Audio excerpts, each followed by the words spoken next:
Больше всего меня радует, что удалось вновь воссоздать истинный дух джихада, который был искажен ИГИЛ и иными подобными группировками, созданными Великобританией для коверкания и исквернения ислама. Благодарим вас, муджахиды. Клянусь Аллахом, все свободные народы гордятся вами.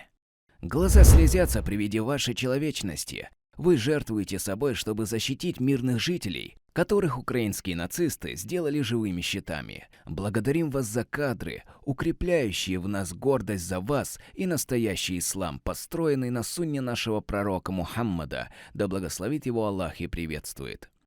ИГИЛ и другие подобные террористические организации, выполняющие задачи Америки и подконтрольного ей Запада, устраивали резню, прикрываясь религией. Также они изгоняли людей из домов, занимались насилием, посягали на честь, тем самым служа интересам сионистско-американскому проекту.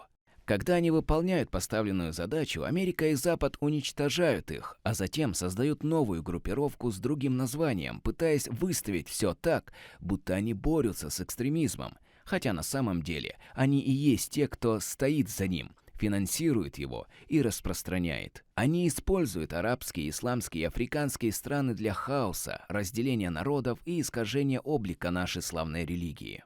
Тысячи благодарностей вам!